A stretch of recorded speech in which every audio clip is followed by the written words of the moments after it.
Good evening, ladies and gentlemen, and welcome to Teaching Bartleby the Scrivener, an online professional development seminar sponsored by America in Class from the National Humanities Center. My name is Richard Schramm. I'm the Vice President for Education Programs here at the Humanities Center, and I'll be moderating this evening's session. Before we get underway, let me introduce you to the National Humanities Center. We are located in Research Triangle Park, North Carolina. We are the country's only independent institute for advanced study in all branches of the humanities. Let me explain what that means. We are independent. That means we're a private nonprofit organization. We're an institute for advanced study, which means that the main program we offer here is a fellowship program that brings scholars to the center from this country and abroad to research and write on topics in the humanities, in subjects like history, literature and language, philosophy, criticism of the arts, that sort of thing. We opened in 1978, and since then about 1,300 scholars have done research here, and their research has resulted in about 1,300 books.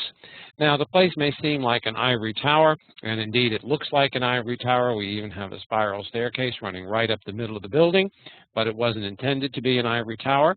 The founders wanted it to connect with a wide array of audiences, particularly teachers, and we do that we do that in a number of ways, and you can find out just how we do that by going to americainclass.org. When you go to that site, you'll end up on this page, and from this page you can gain access to all of the resources and programs the National Humanities Center offers for teachers.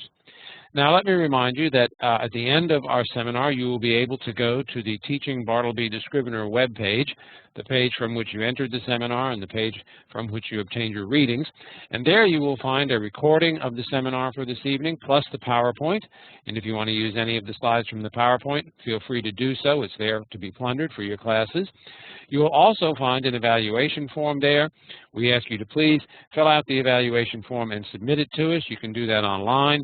When we get your evaluation, we will send you a letter that you will be able to present to your local certifying authority to get whatever recertification credit your participation in the seminar warrants. Now, let me say a word about our goals for this evening. We have one set of instrumental goals, and these are keyed to the Common Core state standards. Many of you are teaching in states that have adopted the Common Core, and you know that one of its goals, or one of their goals rather, is to help ensure that all students are college and career ready in literacy. And the Common Core seeks to promote attentive reading in its teaching. And we are trying to make our seminars, we're trying to bend our seminars to that goal, and we hope that our seminars will foster deep and thoughtful engagement with high quality literary and informational texts, and also model the techniques of close reading that are so important in Common Core teaching. Now, how will we do that? Well, let me explain how the seminar will work. Professor Delbanco will be lecturing, and he will make a presentation keyed to slides with text excerpts that illustrate important points. Now, in some text excerpts, we will simply highlight the important ways those texts make the point, but in others, we'll stop and we'll pull the text apart and we'll do some close reading. And we'll be posing discussion questions. And to respond to our discussion questions, you can put your cursor in the area that I bracketed there in green on the right-hand side of your screen, type your message, hit the send button, and your message will appear in the larger box above the send box. I will be watching the chat all night long and bringing it into the conversation at appropriate moments. And please, we encourage you to ask questions, to respond to our questions, and make comments. These seminars really thrive on your participation. So we invite you to participate actively in the seminar this evening. Now, we have an intellectual goal. We hope this evening to understand Bartleby the Scrivener as a meditation on 19th century America's transition into modernity, but also as a timeless tale that is as pertinent to our lives today as it was to those who were living when it was written. We had a very good discussion of this story on the forum. You posed a number of questions. How should we judge the lawyer narrator in this story? Is he culpable in some way? Is he responsible for what happens to Bartleby? Is he an innocent victim of Bartleby's recalcitrance and silent resistance? What can we make of the passivity of both the narrator and Bartleby? What ties the two men together? How does the theme of free will enter the story? What is the significance of all the walls that appear in the story? and why the image of the shroud?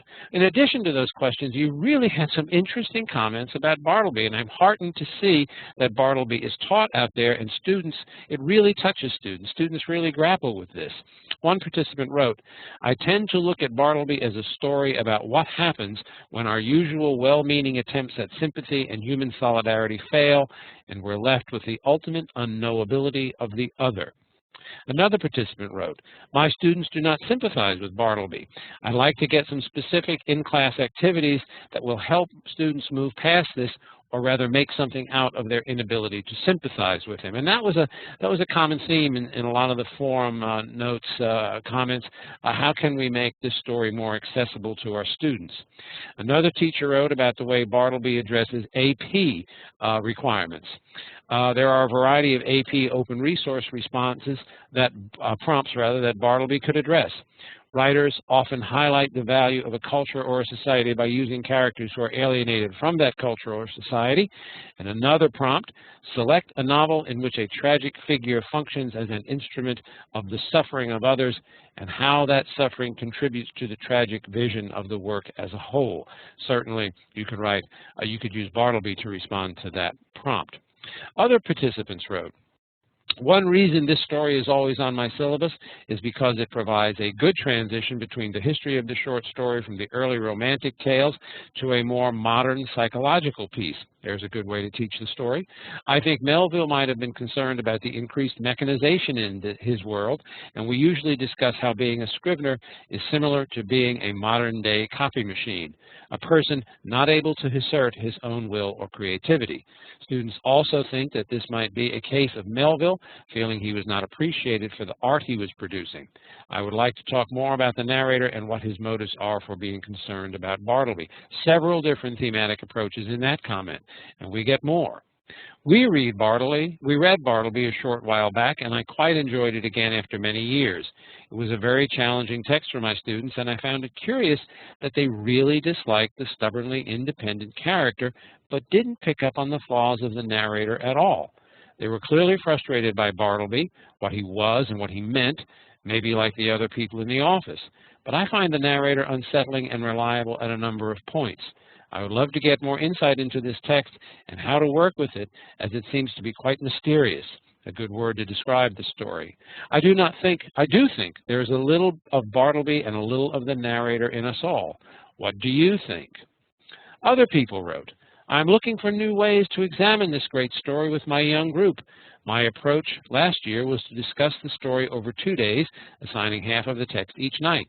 In the first class, we focused on narration and character, and in the second class, we expanded into a broader conversation on work and the urban working environment, another thematic approach. I treated the story as part of a course unit on American work experience, budding works such as Death of a Salesman and Ethan Frome." Really interesting contextualization of the story there. "One challenge in teaching this story to young people is really convincing them it's funny," and that was another theme in the form. How can you get students to see the humor in the story? "The ironies can prove a little elusive, although I am lucky in having bright students who at least try to humor me when I cue them in." Another person wrote, "I have always wondered what Melville's personal relationship with Bartleby might have been, how highly he regarded the story, or what he imagined of its lessons. I have also puzzled over one of the narrator's last lines, 'with kings and counselors,' which I read as an allusion to the book of Job and its possible meanings." A few more. "My students and I found so many layers and used Bartleby as a wonderful way to examine the changes that urbanization and development," there again another theme, "were presenting for a population caught in teaching Bartleby is an interesting proposition, as it always creates an army of, I would prefer not to minions, who relish being in the know and getting it. I find that students relate to Bartleby more now than in the past, something they attribute to our current economic situation." A really good point. I'd like to hear some discussion on that this evening. "In the past, that relationship and identification with Bartleby was my biggest obstacle. Now, I find point of view to be the area where my students want to take on Melville. Basically, they feel it is Bartleby's story, and he should be the one to tell the tale." Well, perhaps he prefers not to. "I don't find this that problematic, but would love to learn more about how Melville made that decision. The passion with which my students discuss this work lets me know that Bartleby is alive and well. And finally, a last comment that I think moves us into our discussion beautifully this evening. Bartleby the Scrivener seems rich, complex, and immensely important in raising questions about what we owe to our fellow human beings, particularly the least among us, about the nature of empathy and compassion, and about the ways in work and commercial life challenge our charitable and humanitarian instincts. Inspired by these questions, I find the figure of both the narrator and Bartleby compelling, interesting, and thought-provoking. In teaching young developing professionals who are often committed to great humanitarian ends, I am looking to learn more about how to unlock the power of this story for them and to help them shape their own humane thinking and approaches to life. This story can really cause people to grapple with those things. Well, that makes a perfect segue into introducing our leader this evening. Andrew Delbanco is the Julian Clarence Levy Professor in the Humanities at Columbia University. He was a National Humanities Center Fellow twice and a National Humanities Center Trustee. And he's an expert on 19th century American culture and has written widely on that. Recently, he strayed, though, to tell us about college, what it was, is, and should be. We are most interested in Andy because of the work he did in 2005, his extremely well-received biography, Melville, His Work, His World and Work. So, Andy, let me make you the presenter. Why don't you begin, please, by giving us some background on Bartleby? When was it published? Where was it published? So why did Melville write it? Andy, it's all yours. Well, thank you, Richard. Glad to be here, and I will try to respond to that question. But let me say first a couple of preliminary things. First of all, you said I would be lecturing tonight, and I guess I will be doing a certain amount of talking, but I prefer not to think of it as a lecture and more as a conversation. And I must say, I expect it will be a rich conversation because the comments that you just read out from the various participants were really, I think, exceptionally insightful. And okay, Andy, if I could just interrupt, could you speak up a bit, please? Could you speak a little louder? People are having a hard time hearing. Can you hear me better now? How's that, folks? Is that better, or do we need to go higher? Barely, okay. Is there something I can do about it on my screen, or can I just talk louder? I think maybe just talk louder and ask everybody to crank up their volumes on their computers. Okay. I was saying that I really appreciated the comments that the participants sent in ahead of time, and I think in a way all the major themes have already been touched in those comments, which is a testimony both to the power of the story and to the quality of your responses. So I hope it'll be more of a conversation than a lecture. In any case, Richard asked me to say a few things to contextualize the story, and so let me just say very briefly that one way to contextualize it, of course, would be in Melville's own life as a writer. And I think we want to recall that Melville, of course, is best known for his great book, Moby Dick, which everyone would agree is a book on a very large scale. It's a book in which he says things like, give me a condor's quill as a pen, and give me Vesuvius's crater as an inkstand. In other words, it's a larger-than-life book in which he has enormous aspirations and says at one point, a mighty book requires a mighty theme. No great book has ever been written about the life of a flea, right?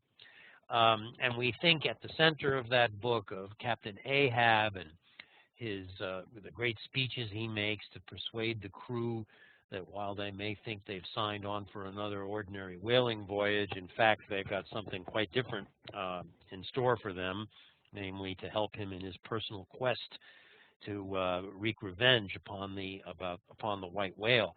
So my point is that Melville in Moby Dick and in the books leading up to Moby Dick was a very large-scale writer who took on huge themes on a huge landscape, or more accurately, seascape, with a very large cast of characters, an oratorical writer, you might say, or an operatic writer.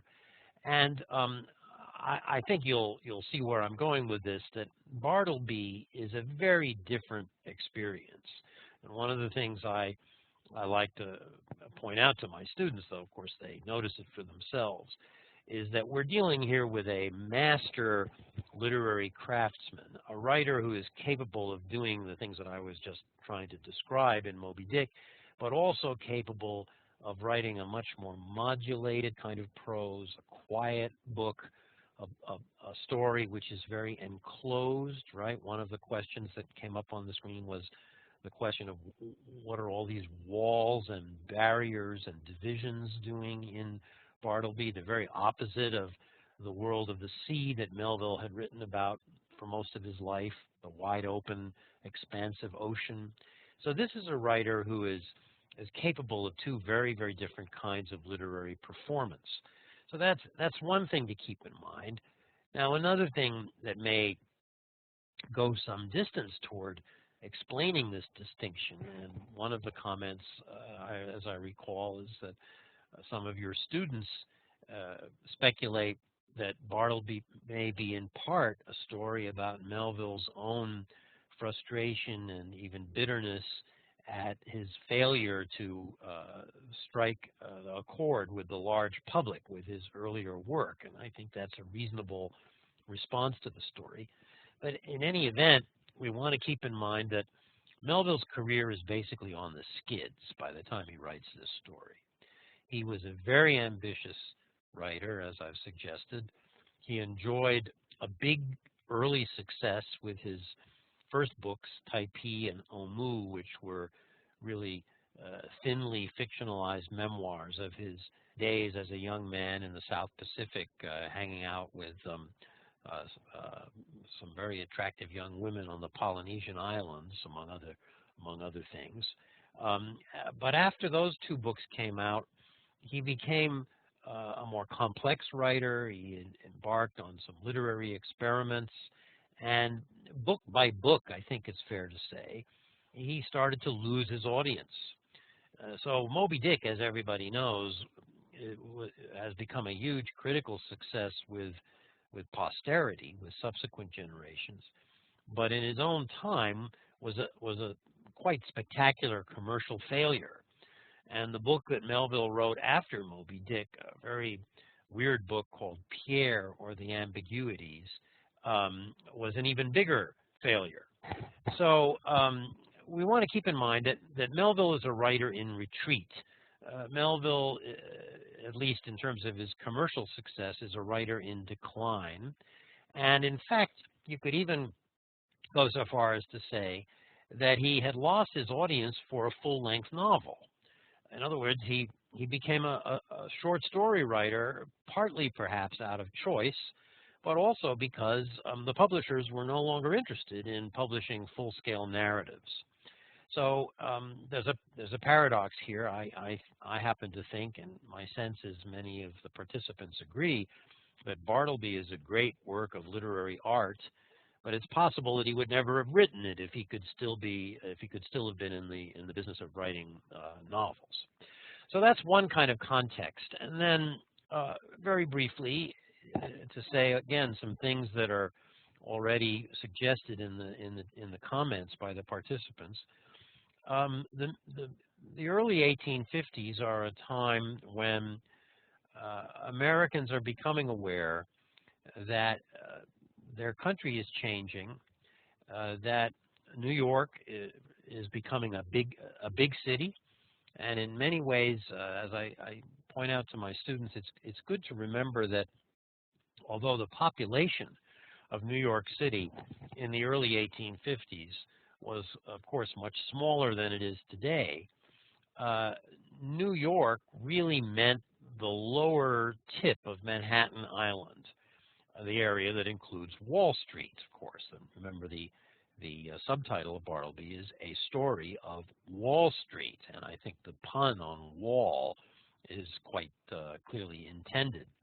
And in any case, my point is that although the population was smaller and they didn't have the subways rumbling under the streets and they didn't have automobiles spewing carbon monoxide into the air, in fact, as best we can tell from contemporary documents of the period, the experience of being in Manhattan was not all that different in a sensory sense from what it is now. It was a very crowded place because you had all these people crammed into a very small bit of Manhattan Island.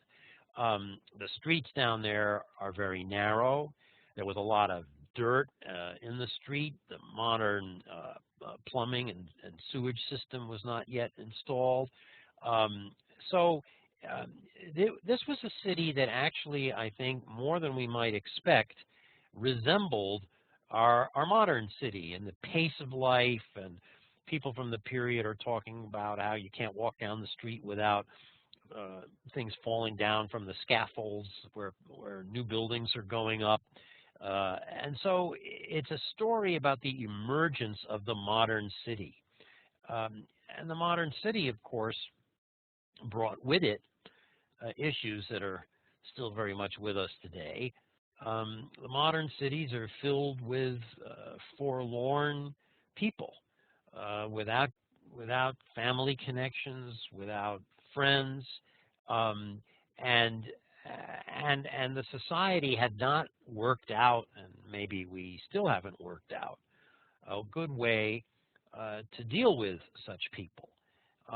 Americans had a lot of ideals and perhaps illusions that they were going to be, as my Puritan friends called it, a city on the hill, a place, a loving community.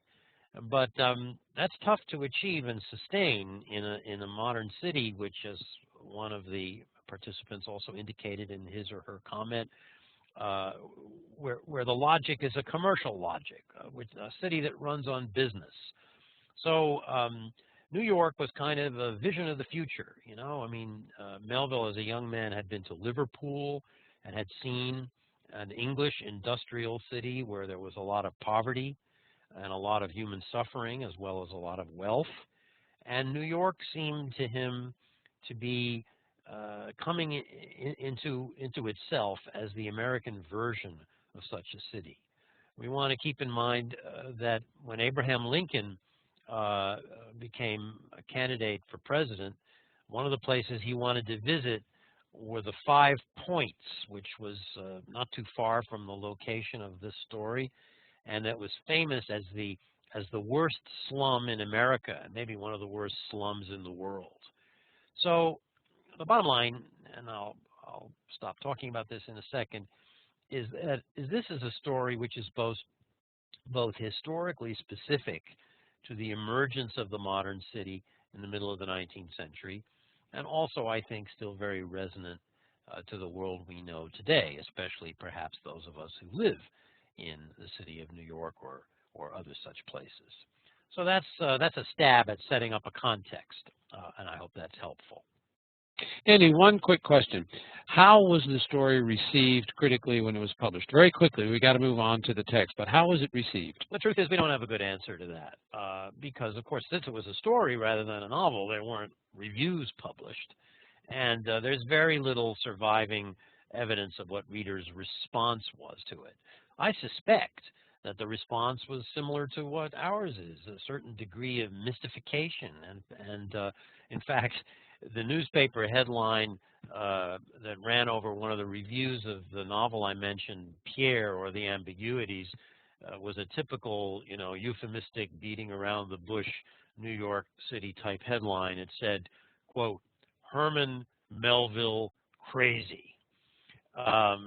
So I think it's a fair inference that Bartleby, the Scrivener, contributed to Melville's reputation as an eccentric writer, a peculiar writer, a writer that people didn't quite know what to make of. Okay, well, shall we move on then to the text? Yes, let's do that. And here we go, I click my button. And here is material from the very beginning of the story. And I don't think we need to read this whole passage out loud, but I want to call attention to something in it that I'm sure is pretty obvious to anyone who reads it with any care. And that is the peculiar habit that the narrator has of using double negatives, right? I was not unemployed in my profession by the late John Jacob Astor. John Jacob Astor being the sort of Donald Trump of his time. though rather more respected by New York high society, but a huge financier, and the lawyer, of course, is bragging a little bit here by saying that John Jacob Astor had a good opinion of him. But look at how he puts it: "I was not unemployed," and then toward the end of the passage, "I was not insensible to the late John Jacob Astor's good opinion." Now, as I'm sure I'm speaking to teachers here tonight, I'm sure, I suspect that most of you would agree that if you got a paper from your students with these kind of formulations in it, you'd take the proverbial blue pencil out, you'd circle them, and you'd say, why don't you just say it out? You know, using a double negative is a bad practice. Now, why is it a bad practice? I mean, what's the matter with a double negative? Anybody want to answer that question, or should I? Okay. Well, let's stop here. Let's pose that question. What's wrong with the double negative? And we might push the question a little further. What does the use of the double negative tell us about the narrator here? Exactly. Any takers on that? We have one emphasizing a point with a double negative bugs one participant. I don't think there's anything wrong with a double negative. Well, okay, there you go. Okay. The story is about nonconformity, hence the double negatives. Me too. Andy, I think people do like double negatives. But I think the double negatives implies that he might not be completely truthful. I just think it makes reading a little more interesting. Does the double negative suggest he's making a bad attempt at being subtle? It's his style, and gets the point across. He's withholding himself. Okay, well, let me pick up on that. Wait, double negatives are walls. All right, now we need to explore that comment. Very nice comment. Double negatives are walls, and the other comment, he's withholding himself. I think that's the point that I would want to emphasize. I mean, the thing is that you use a double negative when you're not quite confident in asserting your view. You want to sort of buffer yourself. You want to, I mean, it is a form of beating around the bush, isn't it? And this is a man who says of himself, "I'm an eminently safe man," right? You can count on me for my discretion. You can trust me to keep your affairs to myself. And this is, after all, his work. I mean, he's in the business of drafting wills and contracts. People need to trust that he's not going to be a gossip, and he's not going to go out there giving away people's secrets. So I think the double negative is consistent with that, and it suggests that this is a man who's led a comfortable, calm life without much violent interposition from the world, and that's the way he likes it. That's the way he's accustomed to it, and so we're about to read a story, I think, in which he's shaken in a way that he's never been before, in which something comes onto the screen, as we would say today, that he's not used to, and that he doesn't know quite what to do with. It's outside the rules of custom. So let's go on a little further and just very briefly look at this short piece from the story. You remember he has a number of assistants in the office, and the third one, about whom we hear the least, is Ginger Nut. And what we hear about Ginger Nut is that his father was a car man, basically a cart man, a guy who made deliveries, perhaps, or ran errands for people, who was ambitious of seeing his son on the bench, that is, going into the law and maybe becoming a judge instead of on a cart before he died. Now, this is it's a short statement, but it's a clue, and it's an evidence of the tremendous degree of control that Melville has in this story, and in which I think he makes it clear that every detail counts. This is an era, this is a moment when the official ideology, which was expressed by, I mentioned Lincoln earlier, expressed very much by Abraham Lincoln, which was in fact one of the grounds of his opposition and hatred of slavery, where the official ideology was, if you work hard, if you do your thing, America is the place where you can rise, right? That's still what we want to believe about America. that it's the land of opportunity. So Ginger Nut is there because his father thinks that this is going to be a doorway, a portal to a better future. So one of the things we might want to consider is that this story may be a story that raises the question about how true that is. What is the future of these office workers who are in the employ of this careful, safe lawyer? All right, so now I've put up on the screen the somewhat longer piece of the text that gives us a physical description of the office, and I think leads us to understand, again, what Melville is hinting at when he says this is a story of Wall Street. I asked my students, I said, imagine, give me a picture. Give me a picture of the office. What does it look like? And what some of them come up with is, you know, today we have this modern modular office furniture, right? Where you can put up walls that are movable and changeable if you need a larger space or a smaller space. And they don't go all the way up to the ceiling, and usually nowadays they have some kind of soundproofing built into them. But the point is they create private spaces, and yet they're not entirely private spaces, right? Because they're not, you know, you can't really close the door and be alone. You're partly sharing the space with your fellow workers, and you're partly in your own part of the office. And this, it seems to me, is exactly the kind of arrangement that this lawyer is making in the office in 1853. And when this new prospective employee shows up, the business is going pretty well, so he needs another scrivener. And as one of the participants pointed out in his or her comment, what is a scrivener? A scrivener is basically a human Xerox machine, right? This is a story about office work before there was any kind of technology for copying. And so, given the nature of the work, it's very important that these documents don't exist in unique copies. There have to be multiple copies. So these employees, Turkey and Nippers, and we'll get to them in a minute, and now Bartleby, their job is to make copies.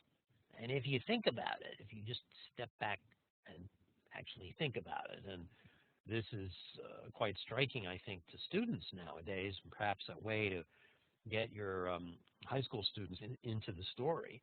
Imagine if we didn't have these technologies, and your job was to spend all day literally copying by hand some extremely uninteresting but very intricate document where the accuracy of your copy was very important, but where there's absolutely no room for your personal expression, no room for creativity. Your job is, as I say, to perform the function of a copy machine. So that's what these people are doing in this office. And they're doing it in their sort of semi-private spaces. Now, the lawyer, or Melville through the lawyer, is at pains here to describe in rich detail what the office actually looks like. And I love the way this paragraph ends. It's an example, to my mind, of Melville's great verbal mastery.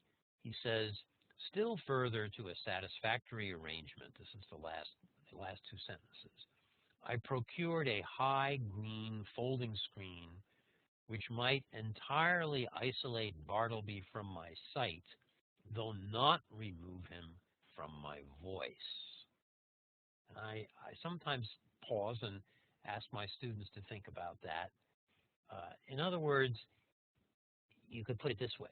He wants Bartleby in a place where he can't see him, but where he can call him when he needs him. He can't see him, but he can call him when he needs him. And I think, like everything else in the story, there is, as a teacher of mine used to say, a shimmer of allegory about this. You know, what kind of a human relationship is this where we don't want to actually have to look at the person? There's something about the sight of the person that's disturbing or uncomfortable. We'd rather do without it.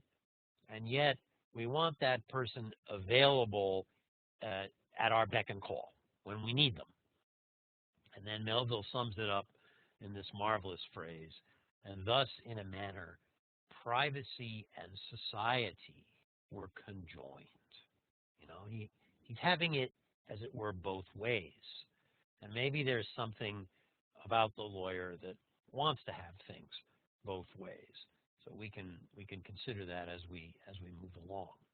Andy, if I could just jump in here for a moment. We've had a lot of really interesting comments, and several people have noted that Bartleby is the only character in the story with a name. Who is named? What do you make of that? Well, I mean, perhaps the comment means a name rather than a nickname, but I mean, Turkey and Nippers have names, and in fact, take the opportunity to make a comment about Turkey and Nippers and Ginger Nut too. Now, Ginger Nut has got that name because he's named for this favorite ginger cake that he likes to eat, which he sent out to bring back to the office from time to time. Turkey and Nippers are an interesting pair, aren't they? And they tell you something more about the nature of this office, and something I think about the lawyer. One of them, Turkey, that is pretty functional in the morning, right? He gets to the office and he's ready to go, and he stands there at his desk. And remember, they're standing at these desks in order to do their writing. But in the afternoon, he starts to kind of fall apart. I often confuse the one with the other, so I hope I'm speaking about the right one. He gets very fidgety. He can't get the desk quite at the right height, and he puts a little matchbook under the leg in case it's not steady, and he's compulsive. He can't quite get comfortable. And by the time the afternoon rolls around, he's really shot. He's out of it. He's basically dysfunctional. And I think the implication is actually quite clear. This goes to the question about the humor of the story. That what we've got here is we've got Nippers coming in. Got Turkey coming in, ready to go in the morning, but after lunch he has a drink or two at lunch, and in the afternoon he becomes he's out of it. Nippers is the other way around. He comes in hungover. He's no use in the morning. But he starts to get it together in the afternoon, and by the afternoon he sort of takes over from where Turkey has left off. So you might say, I think it would be not unreasonable to say, that between the two of them, they basically are two half-time employees who add up to one full-time employee. And the conclusion that I draw from that, and this goes to some of the questions that were raised about, what do we think of the lawyer? Is he a good guy? Is he a bad guy? He's basically a pretty tolerant boss. And somewhere, it seems to me, he understands that, in fact, it's kind of unreasonable to expect any human being to do this job full-time with full enthusiasm. It's a soul-deadening kind of work. So these guys do their best. They give it about half of themselves. And the lawyer, puts up with that. He doesn't get rid of them and say, I'm going to hire two other employees who are going to give me twice as much productivity. He has a certain personal commitment to his employees. In that sense, he hasn't quite committed himself fully to the commercial value system. He doesn't estimate these people based entirely on how productive they are.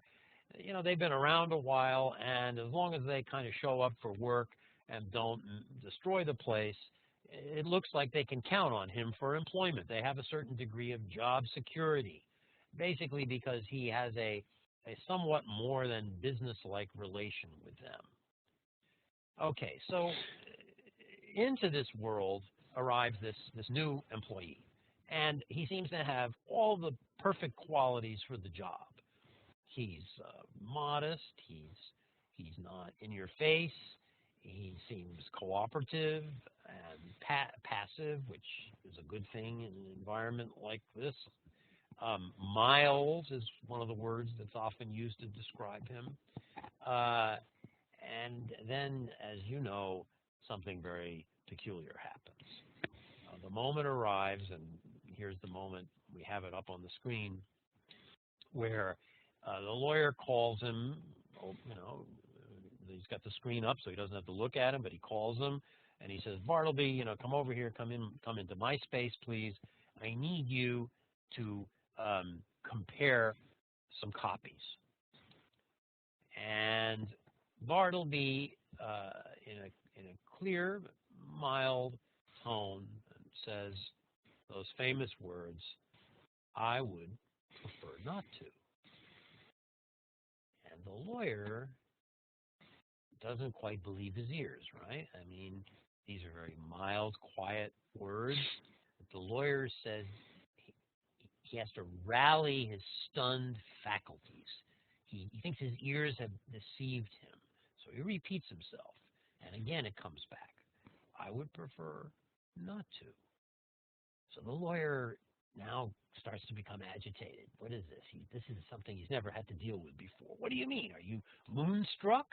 I want you to compare copies. And Bartleby says again, I would prefer not to. Now, what is it about this word prefer that startles, stuns, to use the lawyer's word, shocks him to such an extent? Any responses to that from our participants? Okay. What is it about that word prefer that we trip over? What is it that engages us? Some comments on that. Okay, preference is control. Yep. Yeah. And we had about that theme of control. We had a number of people talk about how the lawyer did not give Bartleby a nickname, so suggesting that he doesn't really have control over him. Well, Preference doesn't mean yes or no. He doesn't directly say no. It leaves it open to conversation, but it doesn't, as it's repeated. Prefer indicates control or choice. There you go. A false politeness. Just as the lawyer repeats his request, so does Bartleby repeat his reply. It's almost a double negative in itself. Prefer isn't as out and out as no, but Bartleby makes his refusal clear in his repetition of the phrase. Prefer also, it seems to me, Andy, puts the onus on the narrator, on the lawyer. If the lawyer is going to get him to do something, he's really going to have to push. But and Bartleby is leaving the door open. I prefer not to, but. So I think we have some good comments here. What do you make of these? And if you could speak up a bit, Andy, the sound is fading for some of our participants. Okay, I'm doing my best here. Okay. I think these comments are all exactly on target. He doesn't say no, I mean, it would be one thing if he said, right in your face, get lost, up yours, forget about it, man. I'm not here to do your bidding or something like that.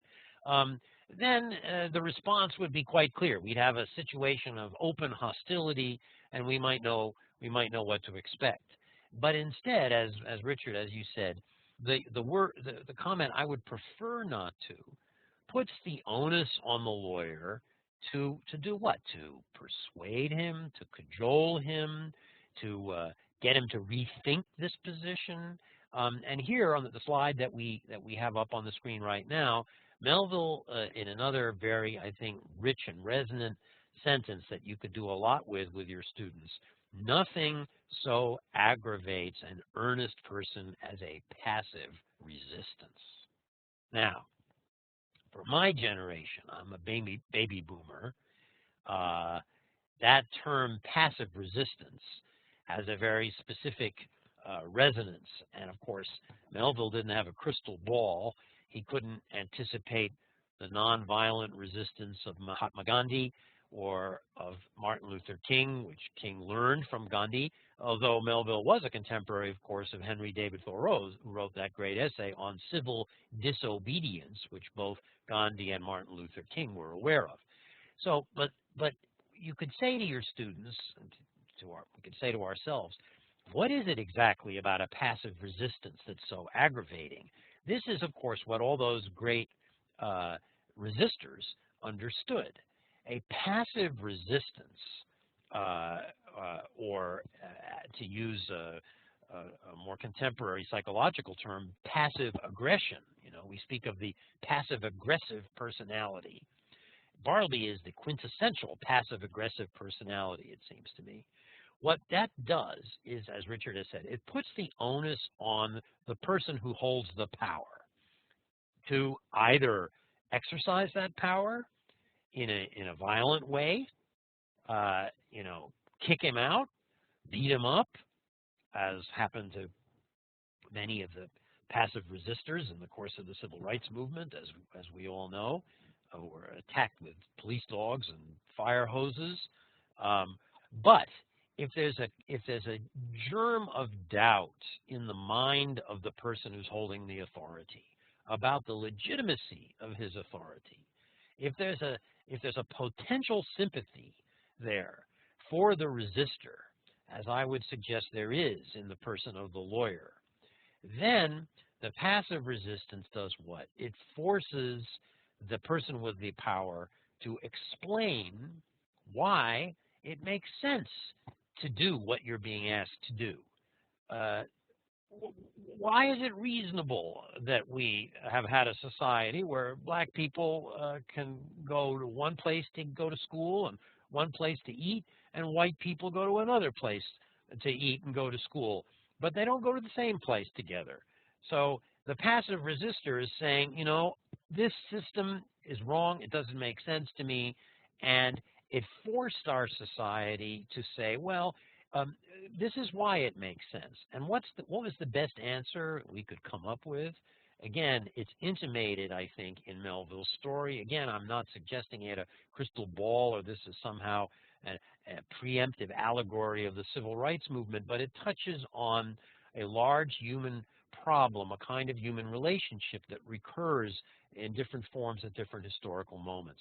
It puts the onus, again, to go back to Richard's formulation, on the lawyer to explain himself. Why should you compare copies? Why should you go to the post office to get my papers when I ask you to? And what's the best answer that he can come up with? Well, the best answer that he comes up with is, again, on our screen. It's up there in the second line in the slide. It is common usage. And I say to my students, what kind of an answer is that? It's common usage? You know, the best reason to do things the way we've always done them, or the way I'm telling you they must be done, is because that's the way we do them. That's not a very good answer to a person who is resistant or thinking critically. We don't know if Bartleby is thinking critically, but we do know that he's raising a challenge to how things are.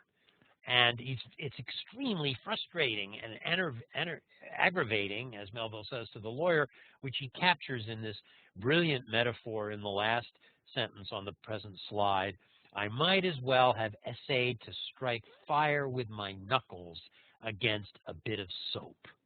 What a brilliant! I mean, you need any proof that Melville was a powerful writer, that he can capture that quality of the passive-aggressive personality and our reaction to him in this image of the lawyer desperately trying to get a spark out of a bar of soap, right? I mean, he can rub his knuckles against it for the rest of time, and he's never going to get that spark. Bartleby is going to remain passive, inert, semi-silent. So the problem is an unsolvable one. And here in the next slide, just again, the word prefer continues to recur throughout the story. Remember how Turkey and Nippers start to make fun of Bartleby by using the word. I would prefer him, sir. This is what I would do with his preferences, you know. It sort of infiltrates their conversation. And the lawyer keeps trying to get Bartleby to say, no, in your face, I won't. But Bartleby won't do it. You will not? I prefer not.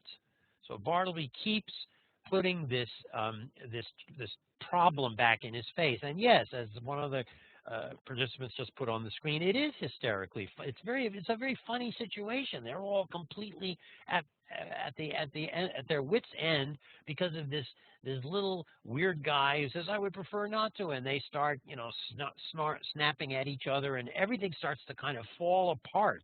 This word "prefer" has a huge impact on this orderly, stable universe that the lawyer has created, or indeed that the whole commercial order has created. And this one gentle word threatens to bring it all crashing down. Now, here we see, I think, why the story, we begin to see why the story is so powerful. Because the lawyer, and a couple of the participants said that your students are not sympathetic to Bartleby, and I've encountered that among students who say, what's the problem? Kick him out. He's not doing his job. There's plenty of people out there who would be happy with his job. Just get rid of him. And that's a very hard-headed view of the world, and maybe it's the right view of the world. But there are other students, I think, who are likely to identify with Bartleby and feel that, they feel like saying this a lot of the time to their parents, to their siblings, to their teachers. It's in some measure an adolescent response to the world. I don't like the way things are put together. I prefer not. I want to opt out, or as we used to say in the 60s, I want to drop out. And the thing about the lawyer is there's a part of him that understands. And there's a part of him that feels connected to Bartleby, a fraternal melancholy, he says in this slide. The bond of a common humanity now drew me irresistibly to gloom. Bartleby introduces into his life, as he says here, a certain melancholy that he has never experienced before, because he has succeeded in veiling the truth about the world, the truth that any commercial society has its casualties, its victims, the people who fall by the wayside, the lost people, the people we refer to today as the homeless. And who is Bartleby? It turns out he's a homeless guy, right? I mean, the lawyer comes back to the office one Sunday after he's been to Trinity Church, and he puts his key in the lock, and he realizes suddenly that Bartleby is not only showing up for work, but that Bartleby is living there. Bartleby's desk has the cracker crumbs and bits of cheese that he's been collecting to survive on. So suddenly, a whole dimension of reality is opened up for the lawyer by Bartleby. He sees the human damage that he himself is part of the reason for. He's not a bad man. He's no doubt a good family man. He's doing his work. He's reliable. He's safe, as he says about himself. But he's part of a larger system, as we used to say in the 60s, that does a lot of damage to a lot of people. And to pretend otherwise is to lie to oneself, is to not face the truth. And here we have Bartleby. Melville here alludes to perhaps the world he once knew as a bit of wreck in the mid-Atlantic, where we go sailing by, but that bit of wreck speaks to a human life that has gone wrong and that's been lost, and to which no one is paying any attention. Now, in this next slide, we see the lawyer starting to struggle with what are his responsibilities in response to this challenge that Bartleby represents. And he says here, using a kind of a theological vocabulary, that the old Adam of resentment rose in him and tempted him. The old Adam, right? That is the Adam within the Christian frame of understanding, the unredeemed man, the man who has not been touched by Christian grace, the man who is focused on himself and who doesn't understand the larger meaning of the divine order. In other words, the person who most of us, the people who most of us are, that is, the people who are susceptible to anger and pride and selfishness, which are features of the human personality. We all have those elements in ourselves, right? And the lawyer is starting to acknowledge this about himself here.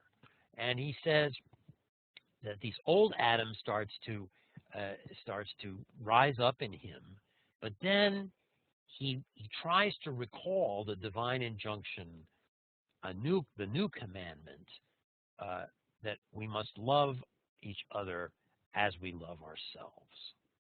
Now, this is the Christian commandment, right? And he goes to Trinity Church, where he's a respectable member of the congregation, and he says he's loyal to this Christian principle. But Bartleby challenges him, it seems to me, to asking himself, is he really loyal to it? Is he really prepared to live by it? What would it mean if we actually lived in the world in a way that's consistent with this commandment, which is not just a Christian commandment, but it's there in the other great religions.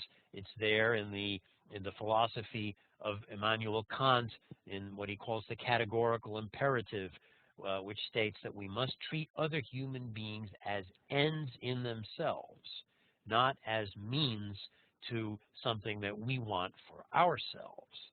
Now, this is a standard that is impossible for any human being to rise to.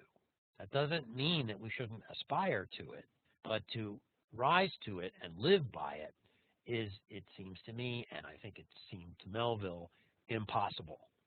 And this is the dilemma, the challenge that the lawyer is faced to confront by Bartleby. Now, he tries the part of him that I think we recognize in ourselves. I mean, the part that we feel related to tries to evade this challenge, which I suspect is what most of us would do under these circumstances. So he doesn't, right? He's not quite ready and willing to throw him out, right? To commit what we might call, to go back to a theological vocabulary, a sin of commission. He's not quite ready to take action against him. So instead, what does he do? He tries to withdraw. He moves. He says, okay, Bartleby won't move, I'll move. So he packs up his business, he goes to another office, and he figures what? Somebody else will take care of this problem. Isn't that, I think Melville is suggesting, what we do, especially perhaps in the city, where we walk down the street past homeless people every day of the week. I say to my students up here in New York at Columbia, after they read this story, they're going to go out onto Broadway, they're going to walk down the street, and chances are that 2 or 3 people are going to ask them for a quarter or for a donation or a bit of food before they get to wherever they're going.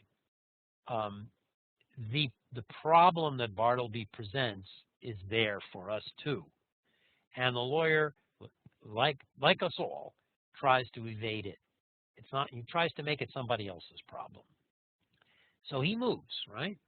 And then we see in the next slide, the problem comes back into his face, right? Because the person who comes in to rent the space that he has vacated finds him in his new location, and he comes here and says to him, excuse me, sir, I'm making this up slightly, but this is just a bit, we've all signed leases, right? And when he said, your obligation is to leave the premises, room clean, and leave the position. You got to take everything out of there and leave it ready for occupancy by the next tenant, right?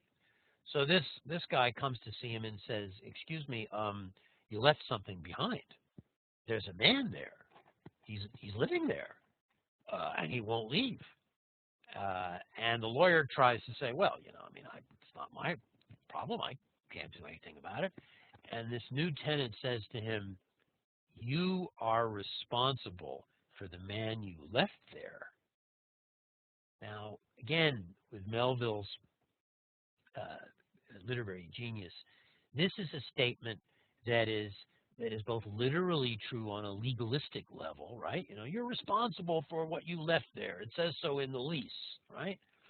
But clearly the statement has a larger resonance than that. You are responsible. That may not be what the stranger means, but that's what the lawyer is hearing. You are responsible for the man you left there. And he says, I'm sorry, with assumed tranquility, pretends not to be disturbed by the situation, but an inward tremor. Inwardly, he's very disturbed by the idea that you should hold me responsible for him. So I say to my students, as we move toward a conclusion here, to the conclusion of the story, I say to my students, look, what is this story about, and why should it matter to us today, at least as much as it mattered to the readers of 1854, 55? This is a story about how hard it is to determine, to define the limits of our own responsibility. And I further say to them, and maybe this might help for those of you, I've been trying to read some of the comments that are showing up as I'm talking, which is not that easy for me. But I see some of you are saying that your students are not responsive and they're not empathetic, and I understand that, and maybe that's true of most young people, at least superficially. But you might try saying to your students, look, haven't you all experienced something like this? If you have, God forbid, a mentally challenged or unstable parent or sibling, or I say to my college students, or a roommate who seems to be in a lot of psychological trouble, or you're breaking off a relationship perhaps with a boyfriend or girlfriend who seems extremely dependent on you, but also very hostile, you know, that passive aggression thing, and you want that relationship to go away, you want that person to leave your life, but you know, you have to ask yourself, where does my responsibility for this person begin and end? I mean, that's what every parent, your students aren't going to be able, most of them presumably are not yet, though you may have some students who are already parents, but most of them won't yet have experienced the challenges of parenthood, but they all are experiencing the challenges of childrenhood, if I could put it that way. What are our responsibilities toward our own family members? If we try as hard as we can, as the lawyer does with Bartleby, to reason with him, you know, and at one point he gets completely exasperated, and there's a funny moment in the story, right, where he says, well, Bartleby, with all your excellent social skills, perhaps you should consider a job as a traveling companion for a young man and who wants to go to Europe to see the, you know, the cathedral towns and the great museums or something like that. He tries everything. He even offers at one point to take Bartleby home with him. So it's not as if he doesn't go the extra mile, right? Which is why I actually find myself quite sympathetic to the lawyer, and I'm not one of those who feel that this is a story about how small-minded and limited the lawyer is in his empathetic capacities. So he tries everything, and I think we probably all had experiences where with one person or another close to us, we try everything and we can't make it work. We can't make the person recover, if that's the right way to put it. And it's perfectly reasonable to think of Bartleby as a person who's in some way mentally ill or unstable or deficient or incapacitated. So the question that the story forces on us, and I don't think it gives us an answer, that's why it's a great work of literature. This is not prescriptive, it's not a sermon, it's a question. Where do our responsibilities begin and end. And then at the very end of the story, we get this extraordinary paragraph where the lawyer, who's been devastated by this experience, and remember they cart Bartleby off to the Tombs, which is the nickname of the New York City prison, and the lawyer, he goes there and he gives a few bucks to the guard and says, please be sure that this person is well taken care of and well fed. And he goes to visit Bartleby, but Bartleby just stares at him, and with that quotation from Job, I'm sorry, getting slightly ahead. He says, "I know you, and I don't wish to have anything to do with you." And then the next time the lawyer comes back, he discovers that Bartleby has died and that he lies with kings and counselors. That the great leveler of death has finally, as it were, solved the problem. So the lawyer is very deeply affected by this experience. It shakes him out of all of that calm safety and equanimity that we get in the beginning with all those double negatives, those buffers and walls. The walls have been broken down. He's been reached by the experience of dealing with Bartleby. And so he hears this rumor. He wants to try to understand how Bartleby could be the way he is. And he hears this rumor that Bartleby had a previous job in the dead letter office. Now, what's the dead letter office, right? The dead letter office, technically, literally, is the office where undeliverable mail ends up, right? Where, as Melville says to us in this paragraph, the love letter that never reached the intended recipient, the letter of apology from the child who feels guilty about how he or she has let his parents down, the letter that contains a lock of hair as a token of eternal fidelity. These messages that never receive the people for whom, never reach the people for whom they are intended, end up in the dead letter office. And Bartleby's job has been to sort them out, to put them in the cubby holes according to, I don't know, alphabetical list of the addressees or something like that. And, you know, no one knows if this rumor is accurate or not. But again, if we take it to the metaphoric level, the allegorical level, as I think the whole story demands to be taken, is it any wonder that Bartleby has lost his mind or his will to function in society if he has been exposed to all this human tragedy, all this sadness, this reality that the messages we try to send to other people, or as one of the participants said in his or her comment very nicely, I think the reality that we are faced in other people with the unknowable other. This has been Bartleby's experience in one way or another. Maybe not literally as a clerk in the dead letter office, but in one way or another, this has been his experience. And the lawyer recognizes this, and so he concludes with this very touching, the very touching last words: "Ah, Bartleby, ah, humanity." That is, Bartleby is finally to him a representative of us all. So, you know, I'm sorry that I've given such a monologue here, but to me, this is an extraordinarily powerful story that every time I read it and every time I talk about it or teach it, reminds me of Melville's capacity to reach to the depths of human experience. And I would like to think that your students could respond to it. Maybe when you're 15 or 16 or 17 years old, it's too scary to respond to this story.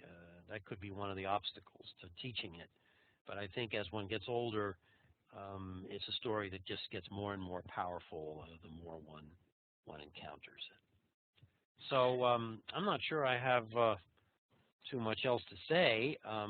Richard, if you'd like to make Well, Andy, we have a number of questions. We had some really good discussion earlier on about Bartleby's motives.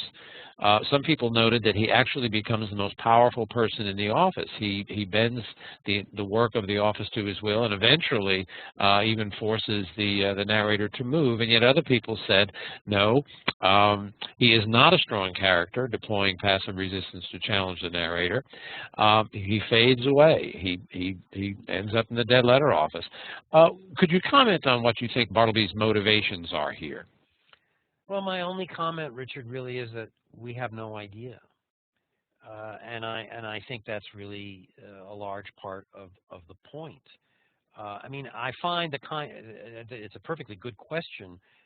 I don't mean to repudiate the question, but I find the kind of literary criticism that says, well, we can explain Bartleby because he had a bad upbringing as a child, or he has a sexual conflict, or he has been brutalized in one way or another. That doesn't get us very far, I think. It's clear that he has had a searing, traumatic experience, and Melville's work is filled with characters like that. Ahab, after all, right, has had the experience of being mutilated by the white whale, and there are many other characters in Melville's fiction of a similar sort. So we know that he's had a searing experience. To attribute conscious motive to him, that he looked up this lawyer and he's got a grievance against him or something, or he wants to prove himself by asserting his power, I don't think that gets us very far. I think the real point is his mysteriousness, and as one of the participants said at the beginning in one of the early comments, everybody is mysterious to us, including at the end of the day ourselves. And this is Melville's point, I think. We had a number of people, too, comment on their students' response to the story. Some of the students seemed to lack empathy for Bartleby, but others had a good deal of empathy. And one teacher noted that in the last few years, the empathy level of her students increased, perhaps due to the economic crisis we're seeing in the country and the fact that a lot of families are suffering in ways that make the students more empathetic to the story. I think that's a very interesting comment. I'm glad you brought it up. I mean, one of the things about great works of art and literature, of which Melville produced quite a number, is that they tell us in a way as much about our own times as they do about the times in which they were written, and they tell us this through our own responses. So I think it's very interesting that I take this teacher to be saying that maybe in the day, that before the downturn in 2007, when everybody was focused on making money and all you ever heard about were success stories and get-rich-quick schemes, and we had this ideology going really over time that the best kind of society is the one where the rich people get richer and richer, and thereby it trickles down to everybody else, and this is just going gangbusters. In that kind of environment, people are more likely, I think, to say of Bartleby, get him out of there. If he doesn't want to be part of this this golden train that's going to take him upward the way Ginger Nut's father wants him to succeed, then get rid of him. Somebody else will take his place, and the hard rules of the marketplace should apply. But in the subsequent years since the downturn, as we all know, people who've lost their homes, who can't afford to pay for their children's education, who can't find a job, and now we've seen what happens after a natural disaster like Katrina or Hurricane Sandy, and we know that there are so many needy people in our society. Maybe the consciousness level has gotten a little higher about that aspect of reality, and maybe then we read the story differently. when we read the story as Bartleby as representative of people we actually know, or at least know of. So I think that's a very interesting comment, and I'm sure the person who made it is a very good teacher. Yeah, the way the context changes our response to the story. We have an interesting comment here from one participant. I know teachers are always looking at ways to connect to the experience of their students, and one way you might connect and help them understand what the dead letter office would be is to suggest to them what would happen if their thousands of text messages never got through to their recipients. Well, exactly. I mean, your students are spent all day texting and tweeting and all the rest. And they, if they're anything like people I know, they get very frustrated and irritated if they don't get instantaneous responses. So yeah, exactly. Ask them to imagine what it would be like if they did all of that and it just disappeared into the void, and there was nothing but an echo chamber where the only voice you hear is your own. Not a pretty picture. One of the things that's always fascinated me about this story is the extent to which Melville puts the reader in the same position as the narrator. The reader becomes very frustrated with Bartleby. And I think as a reader you go through all the responses, get him out of there, oh, he's, you feel sympathy for him. And at the end, you are put in the exact same dilemma that the narrator is. I think that's one of the reasons why this is such an effective story. Absolutely, and that's why it's such a challenging story, because we have I suspect both reactions, just as the lawyer does: anger, resentment, irritation, frustration, but also anxiety and sympathy and concern that maybe on some level, when we're looking at Bartleby, we're looking into the mirror at ourselves. Well, that's what good literature encourages us to do. Well, ladies and gentlemen, we've come to the end a little bit early. I don't think anybody minds getting out of school early. Let me ask you to use the forum to continue the discussion and to share any fresh approaches or questions. And we'll be monitoring the forum until December 6th. That means if anything comes into the forum, a good question or a comment, we'll pass it on to Andy and get back in touch with you. I urge you to check our schedule, our online seminar schedule. Our spring seminar schedule is up right now at americainclass.org/seminars. And I want to alert you to the fact that our next seminar on literature will be looking at Hemingway's In Our Time. That'll begin at 7 p.m. on Thursday, December 13th. Let me remind you to please submit your evaluations. As I said, they mean a great deal to us. And let me thank all of you for your intelligent and lively participation this evening. We really appreciate that. And Andy, let me thank you for giving us another wonderful seminar. Thank you very much. Thank you. It's been a pleasure, and good luck to all of you. Okay, ladies and gentlemen, I hope you'll join us again for another online seminar. In the meantime, let me wish you a good evening, and I hope you all have an enjoyable Thanksgiving break next week. Take care. Good evening.